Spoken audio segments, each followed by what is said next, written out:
मैं हूं अर्पिता आर्या। कोरोना का खतरा खत्म नहीं हुआ है और लगातार हम आपसे अपील इसीलिए कर रहे हैं कि मास्क जरूर पहनें। हमने एक मुहिम भी शुरू की है, #मास्क पहनो इंडिया। इसके माध्यम से हम आपसे अपील कर रहे हैं कि अब धीरे धीरे कोरोना के केसेस कम हो रहे हैं, तीसरी लहर का लेकिन खतरा सामने खड़ा है और उस खतरे से बचने के लिए मास्क ही सबसे बड़ा उपाय है, इसलिए मास्क जरूर पहनें। बात बंगाल की। बंगाल बीजेपी के नेता शुवेंदु अधिकारी दिल्ली में हैं और वो गृह मंत्री अमित शाह से मिलने पहुंचे हैं। अमित शाह के साथ बैठक के बाद शुवेंदु अधिकारी आज ही बीजेपी अध्यक्ष जेपी नड्डा से भी मिलेंगे। शुवेंदु अधिकारी आज सुबह सबसे पहले केंद्रीय मंत्री मनसुख मंडाविया से मिलने पहुंचे। कल शुवेंदु अधिकारी पीएम मोदी से भी मिल सकते हैं। अभी कोई टाइमिंग, कोई वक्त ऐसा तय नहीं किया गया, लेकिन ये जानकारी मिल रही है कि मुमकिन है कि प्रधानमंत्री नरेंद्र मोदी से मुलाकात भी हो शुवेंदु अधिकारी की। और जानकारी तो यह भी है कि आज जेपी नड्डा से भी उनकी मुलाकात होनी है। फिलहाल इस वक्त क्या बातचीत हो रही है और किस दिशा में आगे बंगाल के लिए रणनीति बनेगी ये देखना होगा, लेकिन जिस तरीके की स्थितियां इस वक्त बंगाल में बनी हुई हैं उनको लेकर ही शुवेंदु अधिकारी पहले दिल्ली पहुंचते हैं। सुबह ही उन्होंने मनसुख मंडाविया से मुलाकात की और उसके बाद अब अमित शाह से उनकी मुलाकात चल रही है।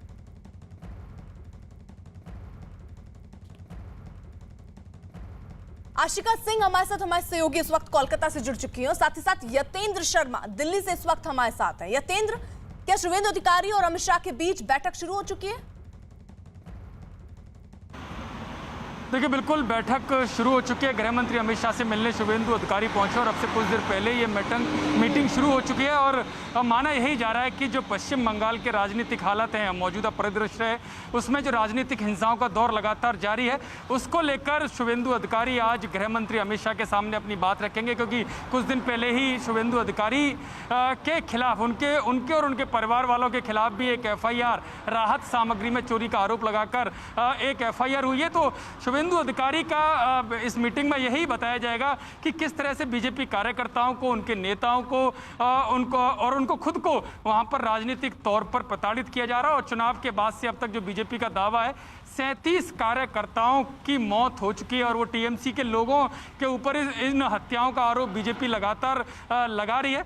तो कोशिश यही रहेगी शुवेंदु अधिकारी की कि किस तरह से पूरे पश्चिम बंगाल में बीजेपी कार्यकर्ताओं को चुन चुन कर उनको टारगेट किया जा रहा है और कोशिश यही है कि जो भारत सरकार है, गृह मंत्रालय, वहाँ पर हस्तक्षेप करे। इस तरह की डिमांड आज शुवेंदु अधिकारी यहाँ पर कर सकते हैं। जी बिल्कुल, तो ये महत्वपूर्ण मुलाकात शुवेंदु अधिकारी की इस वक्त अमित शाह के साथ चल रही है और ये भी जानकारी कि प्रधानमंत्री नरेंद्र मोदी से भी मिल सकते हैं, साथ ही साथ जेपी नड्डा से भी उनकी मुलाकात होनी है। ये दो तस्वीरें हम आपको दिखा रहे हैं। अमित शाह के घर शुवेंदु अधिकारी पहुंचे हैं, दोनों के बीच मुलाकात शुरू हो चुकी है। वहीं जेपी नड्डा से भी इसके बाद जानकारी मिल रही है कि मुलाकात होनी है।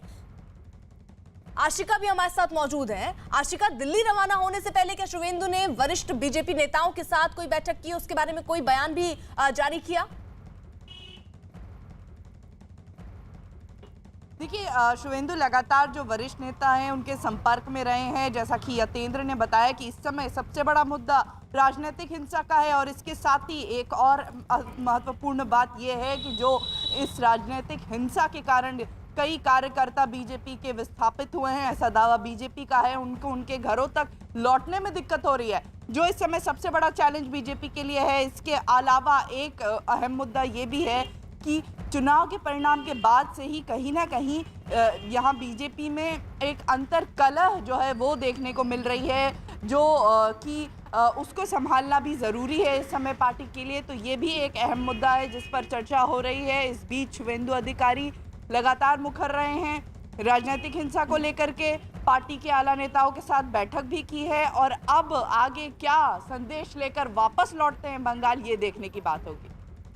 यतेंद्र भी हमारे साथ मौजूद है। यतेंद्र, सुबह ही हमने देखा मनसुख मंडाविया से उनकी मुलाकात हुई, क्या उसके बाद शुवेंदु अधिकारी ने कोई बयान दिया कि आज जो चर्चा वो करने वाले हैं, अमित शाह से जो चर्चा चल रही है या जेपी नड्डा से जो होने वाली है या प्रधानमंत्री नरेंद्र मोदी के साथ जो होने वाली है, उसमें क्या बातचीत होगी?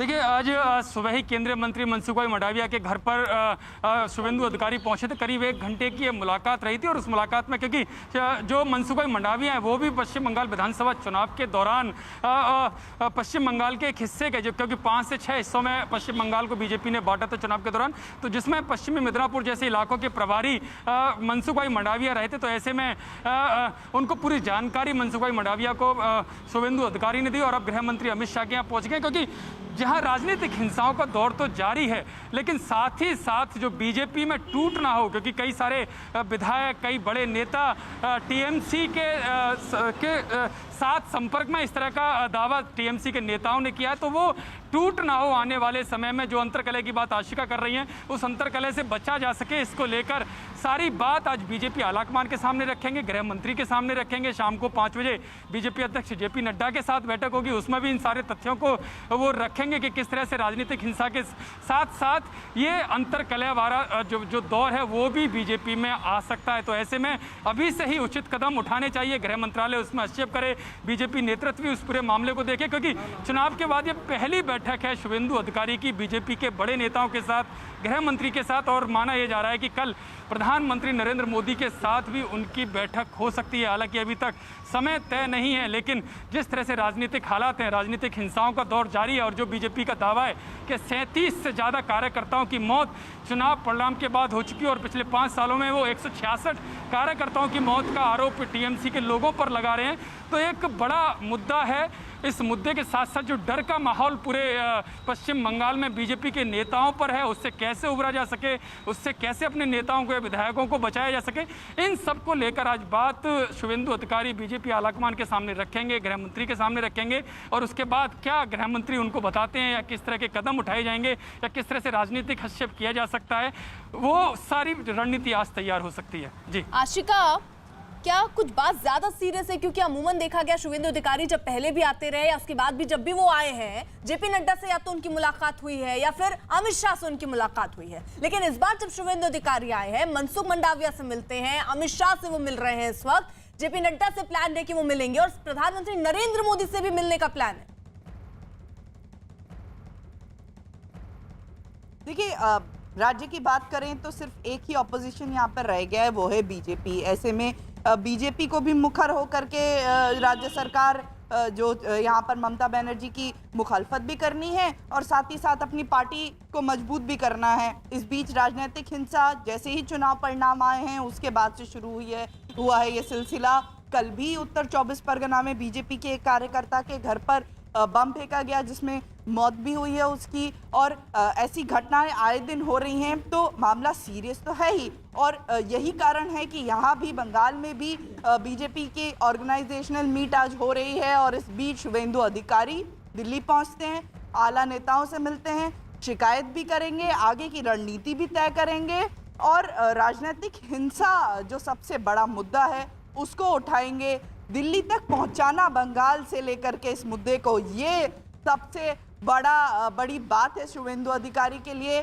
जैसा कि पहले भी मैंने बताया और यतेंद्र ने भी बताया कि अंतरकलह जो टीएमसी से नेता चुनाव के एन पहले आए थे बीजेपी में, आरोप ये लग रहे हैं या टीएमसी का ये दावा है कि वो वापस उनके संपर्क में है, लौटना चाहते हैं। कई नेताओं के हाल में बयान ऐसे आए हैं कि नर्म सुर उनका टीएमसी के प्रति या राज्य सरकार के प्रति नजर आया है, तो इनसे कैसे मुकाबला होगा ये भी देखना है। तो आने वाले दिन में बीजेपी क्या यहाँ पर नया करती है, कैसे कदम आगे बढ़ाती है, ये तय होगा दिल्ली से। यतेंद्र, वैसे तो जो हिंसा की खबरें हैं उससे केंद्र यानी जो वरिष्ठ नेता हैं वो इससे अवगत हैं कि किस तरीके की स्थितियां इस वक्त बंगाल में बनी हुई हैं, लेकिन जो बात यहाँ पर आशिका कह रही है अंतरकलह है, ये भी एक नया मुद्दा है। तो अब जब प्रधानमंत्री नरेंद्र मोदी तक से मिलने की बात शुभेंदु अधिकारी के सामने आ रही है, तो हो सकता है ये एक बड़ा मुद्दा हो जिसको लेकर स्ट्रैटेजी कुछ जल्द ही बीजेपी अपनी बना ले। देखिए, जहाँ तक अंतर्कलह की बात है तो जब अमूमन जब कोई पार्टी किसी राज्य का चुनाव हारती है या कि कोई भी चुनाव हारती है तो उसमें अंतर्कलह होना बड़ा ही स्वाभाविक तौर पर माना जाता है। लेकिन इसमें बड़ी बात यह है कि टीएमसी के नेता लगातार दावा कर रहे हैं कि कई सारे विधायक, कई वरिष्ठ नेता टीएमसी के संपर्क में हैं बीजेपी के। और एक खबर और पहले आई थी, जब मुकुल रॉय की पत्नी एडमिट हुई थी हॉस्पिटल में, तो ममता बनर्जी के जो भतीजे हैं, जो महामंत्री बनाए गए हैं अभिषेक बनर्जी, वो उनको वहाँ पर मिलने पहुँचे थे। तो उसके बाद ये अटकलों का जो दौर है वो काफ़ी गर्म हो गया था। तो ऐसे में बीजेपी को लगता है कि जिस तरीके से संघर्षों के बाद बड़ी पार्टी, अपोजिशन पार्टी पश्चिम बंगाल में बीजेपी बनी है, तो कहीं वो बिखर ना जाए। तो ये मुद्दा जरूर अहम रहेगा और बीजेपी नेता इससे वाकिफ भी हैं। लेकिन अब खुद जो शुवेंदु अधिकारी हैं वो यहाँ पर आए हैं, तो वो जमी धरातल पर क्या चल रहा है, किस तरह के राजनीतिक हालात हैं, कौन नेता जा सकता है या उसको लेकर किसके मन में मन मुटाव है या कौन नाराज है, तो इसको लेकर एक ब्रीफ यहाँ पर बीजेपी के नेताओं को करेंगे, गृह मंत्री को करेंगे और अगर समय मिलता है तो प्रधानमंत्री को भी करेंगे। शाम 5 बजे का समय बीजेपी अध्यक्ष जेपी नड्डा के साथ उनको मिलाए तो वो सारी बातें इनके सामने रखेंगे। और इसके साथ ही आगे पार्टी में अंतर्कलह का जो दौर है वो थम जाए। जो नेता संपर्क में अगर हैं, जो फिलहाल अमित शाह के साथ शुवेंदु अधिकारी की चल रही है, शाम 5 बजे जेपी नड्डा से भी वो मुलाकात कर सकते हैं। और ये जानकारी कि कल प्रधानमंत्री नरेंद्र मोदी से भी उनकी बंगाल की स्थिति को लेकर चर्चा हो सकती, बातचीत हो सकती है।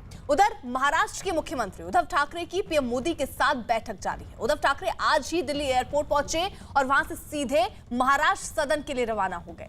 करीब 11 बजे उद्धव ठाकरे पीएम मोदी से मुलाकात करने पहुंचे। यह बताया जा रहा है कि उद्धव ठाकरे पीएम मोदी से मराठा आरक्षण, जीएसटी और टाउटे तूफान से हुए नुकसान पर चर्चा कर सकते हैं। पीएम मोदी से मुलाकात के बाद उद्धव ठाकरे एक प्रेस कॉन्फ्रेंस भी करेंगे।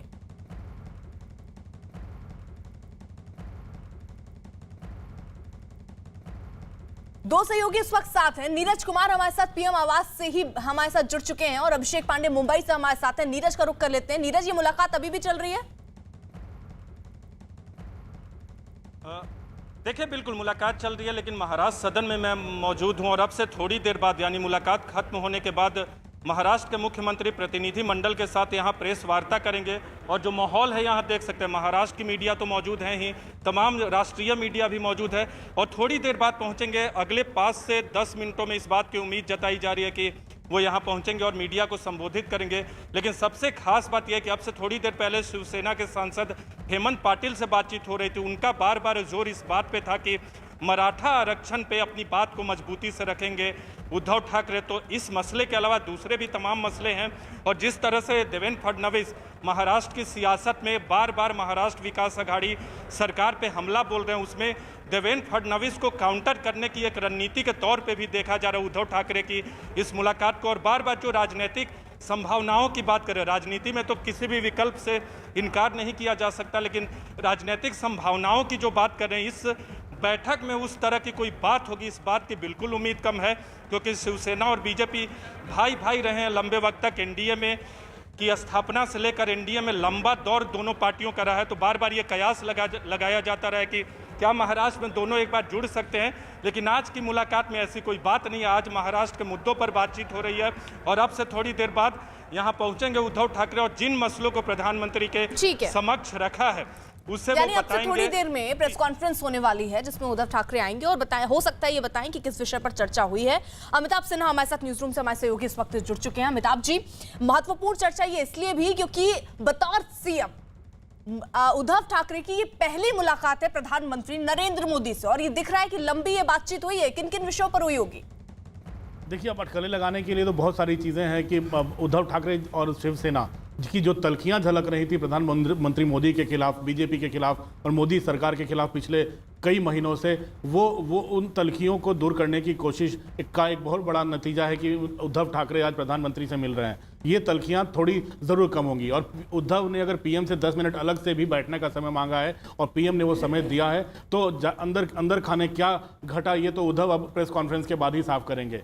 तीसरी बात जो है वो महाविकास अघाड़ी की बात करें महाराष्ट्र में, तो तीनों पहिए जो हैं इस गाड़ी के, जो इस 3 व्हीलर के सारे पहिए अलग अलग दिशा में जा रहे हैं, कोई किसी एक दूसरे की सुध नहीं ले रहा। तो उस उधेड़-बुन में, उस कन्फ्यूजन की स्थिति में, उस अंतर विरोध की स्थिति में उद्धव की पीएम से ये मुलाकात भी काफ़ी कुछ संदेश देती है, सांकेतिक ही सही, लेकिन कम से कम उद्धव का पीएम से मिलना कल तलखियों को काफ़ी कुछ कम कर जाएगा।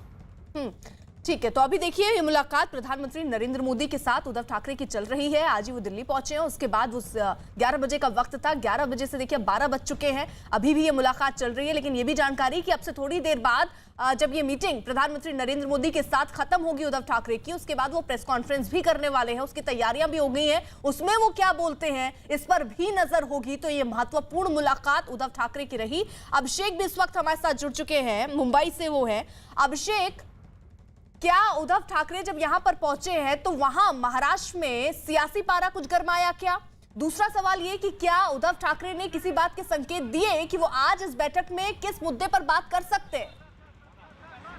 कहाँ पर मिलना है? शिव प्रकाश जी के यहाँ। ठीक है।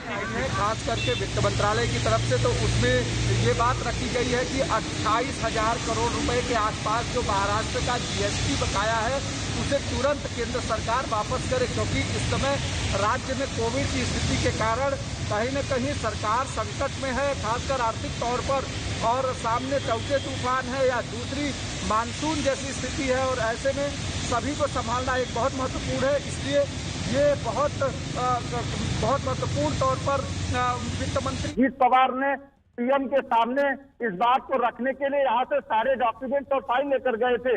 दूसरी महत्वपूर्ण चीज, जिस चीज को लेकर के जो संकेत यहाँ पर मिले थे, मराठा आरक्षण और ओबीसी आरक्षण, इन दोनों चीजों को लेकर के महाराष्ट्र में सियासी पारा काफी गर्म है। बीजेपी अलग आक्रामक है और मराठा समाज अलग आक्रामक है। ओबीसी ने भी आक्रामकता दिखाते हुए कहीं न कहीं राज्य के भीतर एक आंदोलन की चेतावनी दे दी थी।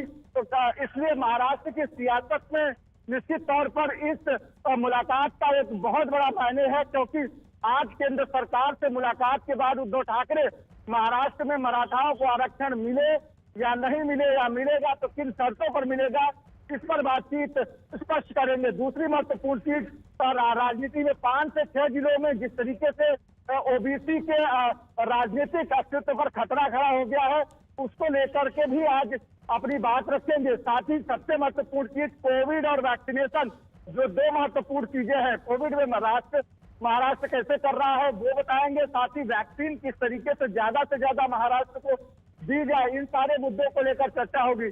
लेकिन निश्चित तौर पर जिस तरीके से अमिताभ जी ने बताया कि महाराष्ट्र की सियासत में उद्धव ठाकरे का प्रधानमंत्री से अलग मिलना एक दूसरे तरीके का संकेत है, क्योंकि महाराष्ट्र के भीतर कांग्रेस, एनसीपी, शिवसेना तीनों कहीं न कहीं आपसी मतभेद से जूझ रहे हैं। कई मुद्दों पर मतभेद सामने आ गए और खुद शरद पवार से मिलने महाराष्ट्र के बाला साहब थोराट, जो टीएमसी लीडर है कांग्रेस के, वो पहुंच गए और उन्होंने उद्धव ठाकरे को लेकर और शिवसेना को लेकर बातचीत की। तो निश्चित तौर पर उद्धव ठाकरे एक जो प्रेशर टैक्टिक मेंटेन करना चाहते हैं बीजेपी के ऊपर भी और अपने सहयोगी दलों के ऊपर भी, ताकि कुछ न कुछ सांकेतिक तौर पर दोनों को मैसेज दिया जा सके।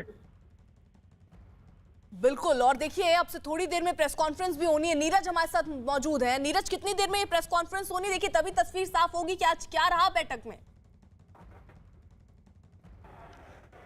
देखिए, अलग से भी मुलाकात का वक्त मांगा है उद्धव ठाकरे ने, तो हो सकता है कि अगले 10 से 15 मिनट का वक्त और लगे यहाँ पहुँचने में महाराष्ट्र सदन में, क्योंकि अभी बैठक चल रही है। पहले प्रतिनिधि मंडल के साथ उन्होंने मुलाकात की और फिर 10 मिनट की मुलाकात उद्धव ठाकरे की प्रधानमंत्री नरेंद्र मोदी से हो सकती है।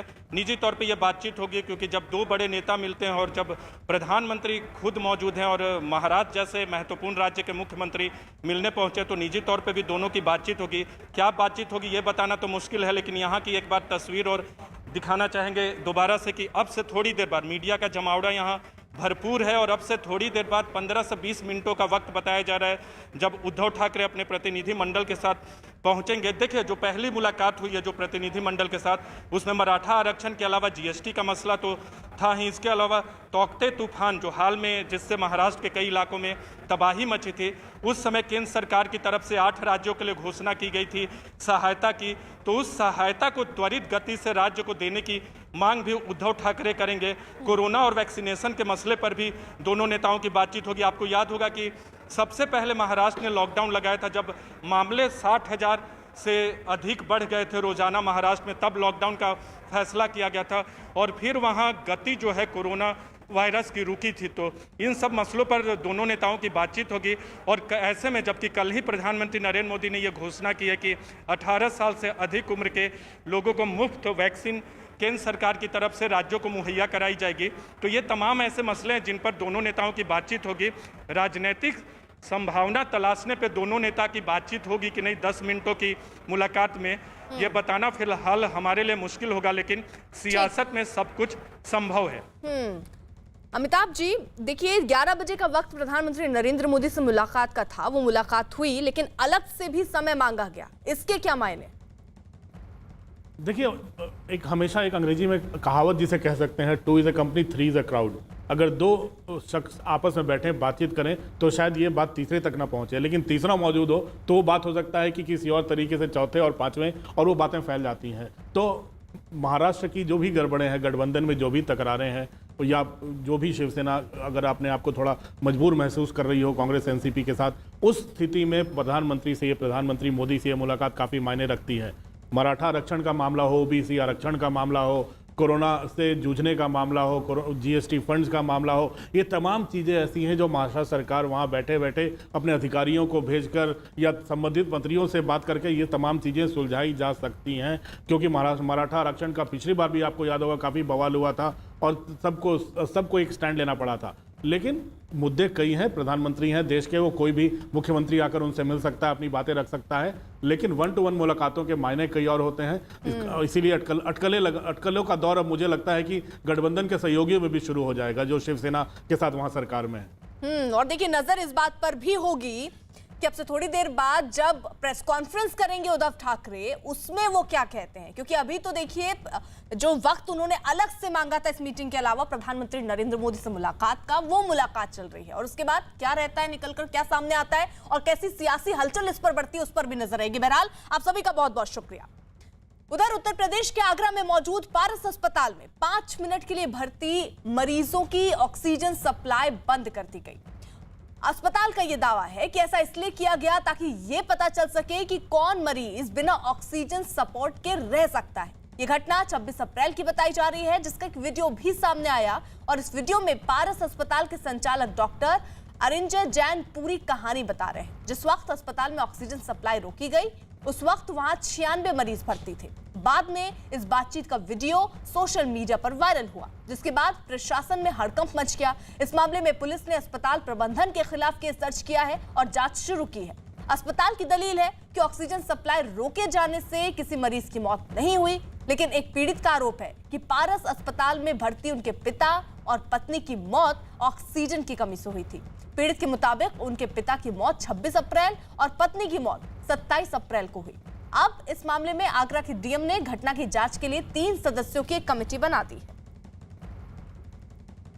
एक ट्रायल मार दो दोपहर में, एक मॉक ड्रिल करके देख लो, समझ जाएंगे कौन सा मिलेगा कौन सा नहीं मिलेगा। सही बात है, सही बात है। मॉक ड्रिल करी हमने सुबह 7 बजे, मॉक ड्रिल हुई संतोषी मंदिर, ये किसी पता नहीं, ये मॉक ड्रिल कराई सुन कर दी सबकी, फिर छट गए 22 मरीज, तुरंत खोल दिए थे 22 मरीज छट गए और भाई साहब जे मरेंगे। और कितनी देर के लिए मॉकड्रिल करा? 5 मिनट के 5 मिनट में 22 मरीज मॉकड्रिल।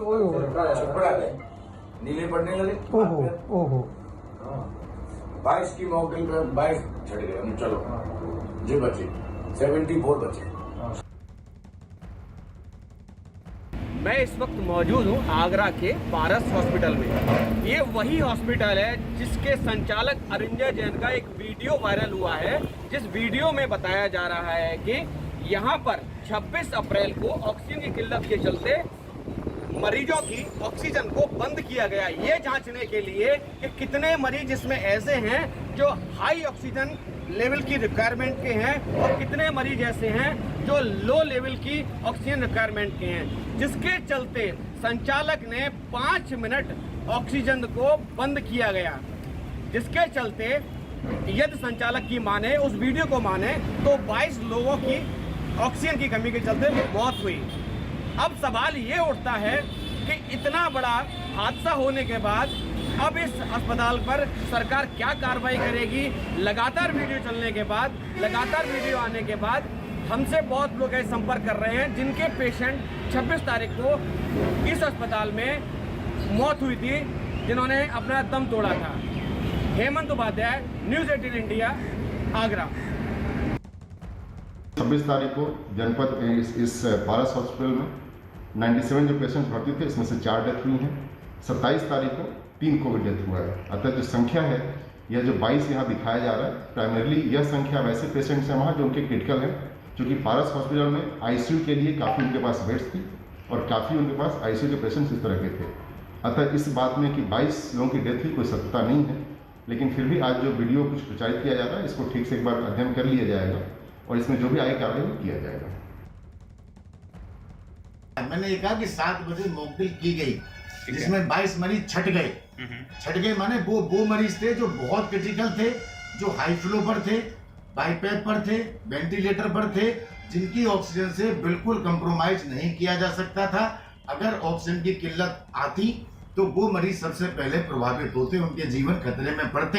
ये हमें टोटल भर्ती मरीजों में से ये छांटना आवश्यक था कि कौन से मरीज ऑक्सीजन पे अत्यधिक निर्भर हैं, क्रिटिकल हैं, जिनके लिए हम वैकल्पिक इंतजाम करें। ये एक शिकायत आया था कि वहाँ पर ऑक्सीजन देने में कोई कमी आई थी, पारस हॉस्पिटल नाम है, उसका जांच आ रहा है। जांच जैसे उसका कंप्लीट हो जाएगा बता देंगे। इस घटना पर कांग्रेस नेता राहुल गांधी ने ट्वीट किया। उन्होंने अपने ट्वीट में लिखा कि बीजेपी शासन में ऑक्सीजन और मानवता दोनों की भारी कमी। इस खतरनाक अपराध के जिम्मेदार सभी लोगों के खिलाफ तुरंत कार्रवाई होनी चाहिए। दुख की इस घड़ी में मृतकों के परिवारजनों को मेरी संवेदनाएं। वहीं पारस अस्पताल में हुई इस घटना पर राज्य के मंत्री सिद्धार्थनाथ सिंह ने जांच के बाद दोषियों पर कड़ी कार्रवाई का भरोसा दिया। उत्तर प्रदेश में एक बार फिर अस्पतालों की मनमानी सामने आई है। आगरा के पारस अस्पताल में 5 मिनट के लिए ऑक्सीजन को ब्रेक कर दिया गया और बाकायदा अस्पताल के मालिक अरिंजके जैन का वीडियो वायरल हुआ है। जांच की बात की जा रही है। हमारे साथ सरकार के प्रवक्ता मंत्री सिद्धार्थनाथ सिंह हैं। सर, किस तरह इसको देखते हैं कि ऑक्सीजन को ब्रेक कर दिया गया? ये घोर अपराध है और इस प्रकार का जो अपराध करता है उसके ऊपर कड़ी से कड़ी कार्रवाई भी होनी चाहिए। और जिला अधिकारी अधिकृत है, सीएमओ वहाँ के अधिकृत हैं आगरा के, और वो दोनों जांच कर रहे हैं और जांच के आधार पर उसके बाद उन पे कड़ी से कड़ी कार्रवाई करी जाएगी। यही नहीं कि अस्पताल के ऊपर कार्रवाई होती है, वो जो वहाँ पे डायरेक्टर हैं, जो इंचार्ज हैं, उन पे भी कार्रवाई होगी। इसके पहले भी पिछले कोविड काल में भी इस अस्पताल के खिलाफ कार्रवाई हुई थी और इस तरह की लापरवाही इसके पहले भी ये पारस हॉस्पिटल में हो चुका। और इस बार तो चावला फैमिली ने सीधे आरोप लगाया कि उनके परिवार के 2 लोग मर गए और इनकी लापरवाही से। नहीं, ये मैंने कहा ना, ये घोर अपराध है। ये तो एक प्रकार से मर्डर है। तो इस पे जो भी कानून कहता है वो कार्रवाई होगी, निष्पक्ष होगी और जल्द से जल्द होगी। ऐसे कृत्य की वजह से विपक्ष भी घिरता। राहुल गांधी ने ट्वीट कर दिया कि घोर अपराध है, इसमें बड़ी कार्रवाई होनी चाहिए। समस्या राहुल गांधी की नहीं है, समस्या व्यक्ति की है जो इस प्रकार के कृत्य अपराध करता है। राहुल गांधी उनमें से हैं जो रोज अपने बयान भी बदलते रहते हैं और कभी झांकते नहीं कि राजस्थान, पंजाब, छत्तीसगढ़ के अंदर वैक्सीनेशन जो चल रहा है वो इतना क्यों कम है। वहाँ पे क्या व्यापार नहीं कर रहे हैं पंजाब में लोग? तो उसके ऊपर भी तो राहुल गांधी को सोचना चाहिए। जो वैक्सीन सरकार दे रही, राज्य केंद्र सरकार देती है, उस पर उन लोग मुनाफा कमा रहे हैं। तो इस प्रकार का जो घोर अपराध कर रहे हैं उस पर राहुल गांधी करें और उसको ठीक करें। जहां तक कि उत्तर प्रदेश है, हम कार्रवाई करेंगे, निष्पक्ष और कठोर करेंगे। अखिलेश यादव ने आज ट्वीट किया कि हम तो भाजपा की वैक्सीन का विरोध कर रहे थे, भारत सरकार की वैक्सीन लगवाएं, लेकिन पहले उन्होंने क्या बोला ये आपको भी पता है। देखिए, अखिलेश यादव वैसे वो राजनेता हैं जो भ्रमित करते हैं और साथ साथ अपने स्वार्थ के लिए राजनीति करते हैं। मैं 2 मिनट के लिए छोड़ दूं कि आपने उत्तर प्रदेश की जनता का नहीं सोचा, लेकिन आपको तो सोचना चाहिए था कि आपके कार्यकर्ता भी हैं उत्तर प्रदेश में उनका परिवार भी है। आपने स्वार्थ की राजनीति करी, आपने भ्रमित उनको भी किया। उनमें से कितने जो है कोरोना जब दूसरी वेव आई तो उसमें कितने लोग संक्रमित हुएंगे, संक्रमण के कारण कुछ मौतें भी हुएंगी। क्या आप उसके लिए जिम्मेदार नहीं है? तो कह रहे हैं कि हम अपील भी करेंगे। सर वो अपील करें तो बहुत अच्छा है, मैं उसके लिए नहीं कहूँगा, लेकिन क्या आप क्षमा मांगते हैं? और जो आपने यू टर्न लिया आज वही है मुहावरा कि थूक के चाटना। अखिलेश जी आपने थूक के चाटा है। बहुत बहुत धन्यवाद। ये थे सिद्धार्थनाथ सिंह, मंत्री उत्तर प्रदेश सरकार और प्रवक्ता उत्तर प्रदेश सरकार, जिन्होंने साफ तौर पर राहुल गांधी को भी आड़े हाथों लिया और पारस अस्पताल पर सीधे तौर पर उन्होंने कहा कि जघन्य अपराध है, कार्रवाई होगी और जो अस्पताल है उसके खिलाफ भी कार्रवाई होगी, उनके डायरेक्टर के खिलाफ भी कार्रवाई होगी। और अखिलेश यादव पर भी हमला बोला और कहा कि अखिलेश यादव थूक कर चाटने जैसी कहावत को चरितार्थ करते हैं और पहले वैक्सीन का विरोध कर रहे थे और अब बैकफुट पर आ गए हैं। जर्नलिस्ट अखिलेश साथ अजीत सिंह, न्यूज 18 लखनऊ। ट्रायल मार दो दोपहर में। अब जरा आपको दो तस्वीरें भी दिखा दें। पारस अस्पताल पर आज इस बार पहली बार नहीं है जो आरोप लग रहे हैं, इससे पहले भी आरोप लगते रहे हैं। अब जो आरोप लगा है वो ये कि 5 मिनट के लिए यहाँ पर ऑक्सीजन बंद कर दी गई जब पेशेंट अंदर एडमिट थे, उस वक्त पर ये मॉक ड्रिल चलाई गई। बाकायदा इसका एक वीडियो भी सामने आया जिसमें डॉक्टर इस बात को कबूल कर रहे हैं कि 5 मिनट के लिए ऑक्सीजन रोकी गई। 96 पेशेंट अंदर मौजूद थे जिनमें से 22 छट गए, 74 लोग ठीक थे जिन्हें ऑक्सीजन की इतनी जरूरत नहीं थी। हालांकि अस्पताल का ये दावा है कि ये इसलिए किया गया ताकि ये समझा जा सके कि कितने पेशेंट उनकी निर्भरता ऑक्सीजन के बिना नहीं हो सकती है, उस हिसाब से छाटा जाए, ये अस्पताल प्रशासन का कहना है और अब पुलिस इस विषय पर जांच कर रही है। ट्रायल मार दो दोपहर में, ये मॉक ड्रिल करके देख लो, समझ जाएंगे कौन सा मरेगा कौन सा नहीं मरेगा। सही बात है, सही बात है। मॉक ड्रिल करी हमने सुबह 7 बजे, मॉक ड्रिल हुई, सब दोषी मंदिर, ये किसी पता नहीं, ये मॉक ड्रिल कराई, सुन कर दी सबकी, फिर छट गए 22 मरीज, तुरंत खोल दिए थे। 22 मरीज छट गए और भाई साहब ये मरेंगे। और कितनी देर के लिए मॉकड्रिल करा? 5 मिनट के 5 मिनट में 22 मरीज मॉकड्रिल। छटपड़ा गए, नीले पड़ने लगे। ओहो ओहो 22 की मॉकड्रिल में 22 छट गए। चलो ये बचे 74 बचे। थोड़ी देर पहले एक पीड़ित ने न्यूज 18 से बात करते हुए पारस अस्पताल पर गंभीर आरोप लगाए। 26 तारीख को मेरे पास डॉक्टर साहब के द्वारा फोन आता है कि अशोक भाई आप जो है ऑक्सीजन की व्यवस्था कर लीजिए, आपके पिताजी की हालत क्रिटिकल हो रही है। तो मैंने डॉक्टर साहब से हाथ जोड़ के कहा कि डॉक्टर साहब आप ऑक्सीजन की चिंता ना करें, जितनी ऑक्सीजन चाहिए होगी मैं कहीं से भी लेके आऊंगा, बस आपसे मेरा अनुरोध यही है कि मेरे फादर को आप बचा लीजिए। और ऑक्सीजन सिलेंडर देने के ठीक 15 मिनट के बाद मेरे फादर एक्सपायर हो जाते हैं, चाहे ये, और जबकि मैंने सिलेंडर जो है जम्मू पैक इनको ला के दिया था। और 27 तारीख को मेरे छोटे भाई की धर्मपत्नी मनीषा चावला एक्सपायर हो जाती हैं इन्हीं के हॉस्पिटल में। और ये जब पोस्ट कोविड वो भी थी, लेकिन उसके अलावा भी केवल इन्होंने किसी प्रकार की जांच नहीं कराई, केवल सीबीसी और क्रेटिनी की जांच कराने से एपिसरी हो जाती है।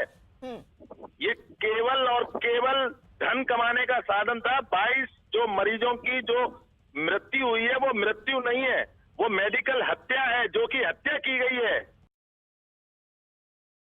जबकि पारस अस्पताल के मालिक ने न्यूज 18 से बात करते हुए इन सभी आरोपों को गलत बताया है।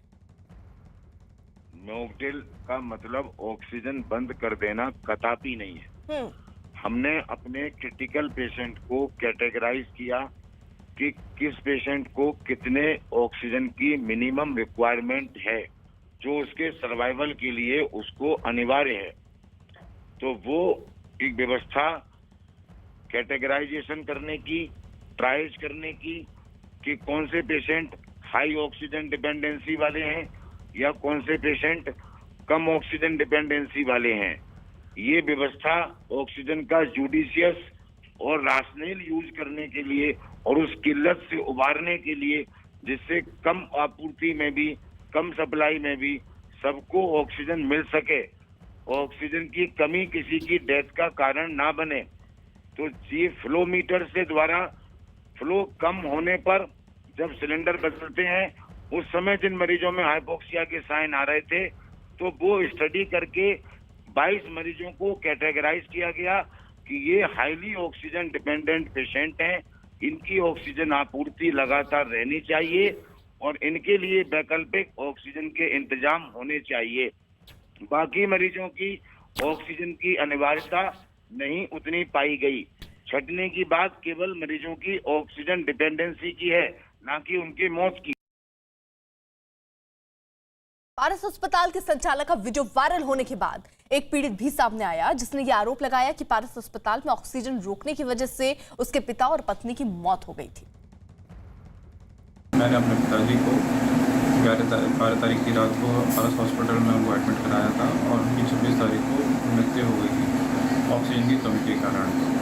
और मैंने अपनी वाइफ को 23 तारीख को एडमिट कराया था, जो कि उसकी मृत्यु 27 तारीख को हो गई थी। उस सिर्फ ये हॉस्पिटल की नेगलेंसी की वजह से ये सारे कांड हुआ है और मेरे दोनों परिजन इस पारस कांड की वजह से चले गए। मैं इनको कभी माफ़ नहीं करना चाहूँगा।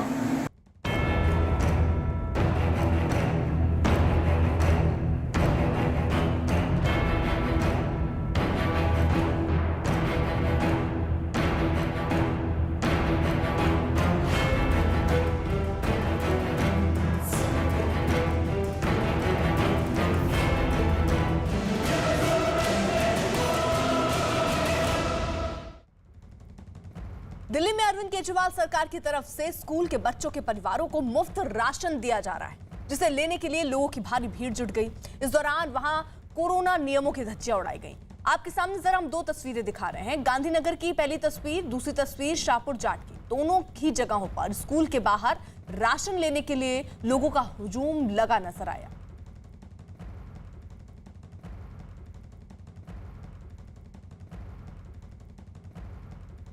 दिल्ली के गांधीनगर में राशन बांटे जाने के दौरान हंगामे की स्थिति बन गई। दरअसल स्कूल में बच्चों के परिवारों वालों को दिल्ली सरकार की तरफ से मुफ्त राशन बांटा जा रहा है और इसी को लेने के लिए सुबह 4 बजे से ही स्कूल के बाहर लंबी लाइन लग गई। कोरोना काल में स्कूल के बाहर आए लोगों ने सोशल डिस्टेंसिंग का भी पालन नहीं किया और इतना ही नहीं, कुछ लोग तो बिना मास्क के दिखे।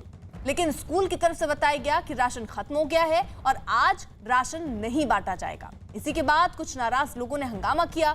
स्कूल प्रशासन की तरफ से बताया गया कि पिछले 2 दिन राशन बांटा गया था, लेकिन अभी राशन खत्म हो गया और अब राशन 2-3 दिन बाद आएगा। इसके बावजूद स्कूल के बाहर लंबी लाइन लगी रही।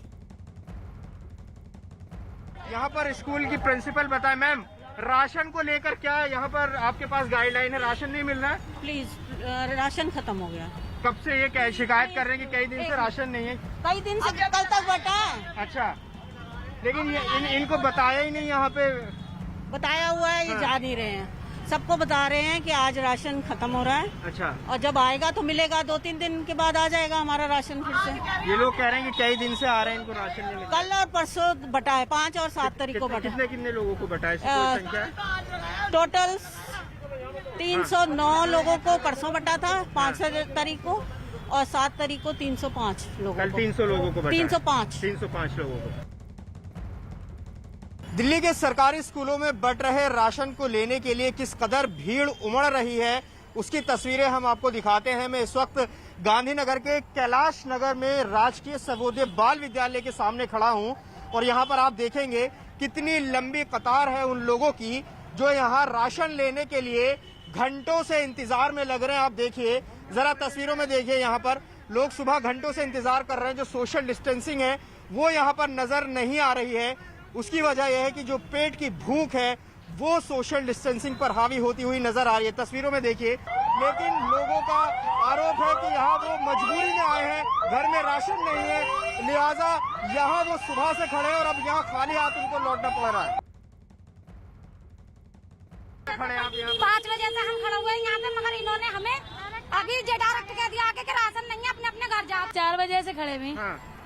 अच्छा, तो उसमें भी कोई ये कह देते हैं कि नहीं है, जाओ। आज 4 दिन से भाग रहे हैं हम लोग। हम तो बस तुमसे शिकायत कर रहे हैं, कहा भी लगाया है, कल मना कर देते हम आज नहीं आते।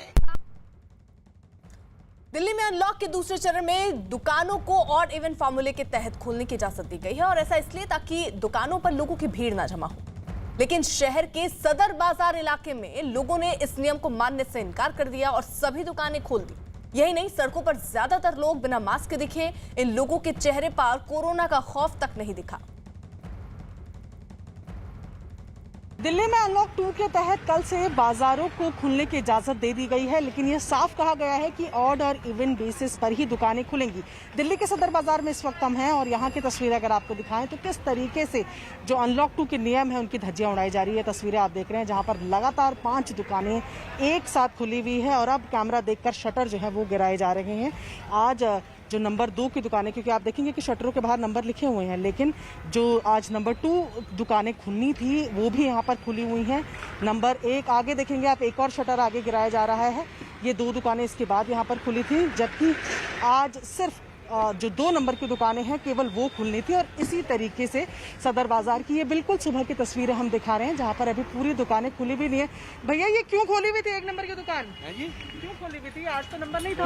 ऐसा है, ये दुकान हमने इसलिए खोलेगा, हमारे जो है मैं यहाँ का प्रधान हूँ, हमारी जो टीवी का। इस बीच बड़ी खबर, महाराष्ट्र के मुख्यमंत्री उद्धव ठाकरे की पीएम मोदी के साथ बैठक जारी है। उद्धव ठाकरे आज ही दिल्ली एयरपोर्ट पहुंचे और वहां से सीधे महाराष्ट्र सदन के लिए रवाना हुए। ये तस्वीरें भी अब सामने आ गई हैं जिसमें दिख रहा है कि उद्धव ठाकरे मौजूद है, प्रधानमंत्री नरेंद्र मोदी मौजूद है, तो ये मुलाकात वहां पर जारी है। हालांकि उद्धव ठाकरे ने अलग से भी कुछ वक्त प्रधानमंत्री से 1-to-1 के लिए मांगा था, जो अभी बातचीत सिर्फ उद्धव ठाकरे और प्रधानमंत्री नरेंद्र मोदी के बीच में चल रही है। इससे पहले ये देखिए तस्वीरें भी सामने आई। आज सुबह ही उद्धव ठाकरे दिल्ली पहुंचे और उसके बाद 11 बजे का तय कार्यक्रम था प्रधानमंत्री नरेंद्र मोदी से मिलने का, और वो पीएम आवास पहुंचे। पीएम आवास की ये तस्वीरें भी सामने आई हैं उस वक्त जब बैठक चल रही थी। अभी फिलहाल नरेंद्र मोदी और उद्धव ठाकरे आपस में बातचीत कर रहे हैं। कुछ वक्त उद्धव ठाकरे ने प्रधानमंत्री नरेंद्र मोदी से अकेले मांगे थे बातचीत के लिए। उसके बाद अब उद्धव ठाकरे प्रेस कॉन्फ्रेंस भी अब से थोड़ी देर में करेंगे। नीरज हमारे साथ, हमारे सहयोगी लगातार मौजूद है, पल पल की अपडेट हम तक पहुंचा रहे हैं। नीरज, अभी भी ये बातचीत चल रही है या बातचीत खत्म हो गई है? देखिए, अभी तमाम नेता अंदर ही मौजूद है प्रधानमंत्री आवास के अंदर। प्रधानमंत्री आवास से कोई भी नेता अभी बाहर नहीं निकला है, चाहे उद्धव ठाकरे की बात करें या बाकी 2 नेता, 2 मंत्री सरकार के जो पहुंचे हैं वहां। एक ही गाड़ी में तीनों नेता एक ही गाड़ी से पहुंचे प्रधानमंत्री आवास में, और उम्मीद जताई जा रही है कि अब से थोड़ी देर बाद बैठक खत्म हुई कि नहीं। पहली बैठक जो चारों नेताओं की थी एक साथ, जिसमें एक तस्वीर आई है सामने जिसमें प्रधानमंत्री मोदी, मुख्यमंत्री उद्धव ठाकरे, अशोक चौहान और अजीत पवार दिख रहे हैं, जिसमें तमाम मसलों पे जो महाराष्ट्र से जुड़े हुए हैं उन पर बातचीत हो रही है। लेकिन हमें थोड़ा सा इंतजार करना होगा अगले 10 से 15 मिनटों का, जब वो वहाँ से निकलेंगे। उसके बाद यहाँ पूरी तरह से मीडिया से बातचीत करने के लिए माहौल तैयार है। उद्धव ठाकरे अपनी बात रखेंगे और एक बार फिर आपको तस्वीरें दिखा दे पीछे की, जहां मीडिया के लोग इंतजार कर रहे हैं महाराष्ट्र के मुख्यमंत्री उद्धव ठाकरे का। अलग से जो बातचीत हुई है दोनों नेताओं के बीच में, जो खबरें आ रही हैं, देखना होगा कि उसको लेकर जब सवाल पूछा जाएगा तो उद्धव ठाकरे की तरफ से क्या जवाब दिया जाता है। लेकिन मराठा आरक्षण और दूसरे मसलों पर दोनों नेता और प्रतिनिधि मंडल के बीच में बातचीत हुई है, और अपनी मांग, मराठा आरक्षण एक ऐसा मसला है जिस पे घिरे हुए हैं महाराष्ट्र विकास अघाड़ी की सरकार, बीजेपी के विपक्ष के नेता महाराष्ट्र में देवेंद्र फडणवीस की तरफ से। तो इस मसले पर अपनी बात मजबूती से जरूर रखी है उन्होंने, और इससे पहले भी महाराष्ट्र विकास अघाड़ी के नेताओं ने बार बार कहा था। आपको याद होगा कि हफ्ते भर पहले शिवसेना के मुखपत्र सामना में यह लिखा गया था कि मराठा आरक्षण की लड़ाई दिल्ली में होगी, और हफ्ते भर बाद ये मुलाकात हो रही है। तो मराठा आरक्षण तो अहम मुद्दा है। इसके अलावा जीएसटी, कोरोना वैक्सीनेशन, तौकते तूफान से जो राज्य को हानि हुई है, और बाद में केंद्र ने जो सहायता का ऐलान किया है उसको जल्द से जल्द राज्य को देने की मांग उस वक्त की सामने आई जब 4 नेता आपस में बात कर रहे थे। फिलहाल अभी मुख्यमंत्री महाराष्ट्र के उद्धव ठाकरे इस वक्त मौजूद है, प्रधानमंत्री नरेंद्र मोदी से बातचीत चल रही है, प्रेस कॉन्फ्रेंस भी करनी है, वो तस्वीरें भी हम आप तक पहुंचाएंगे।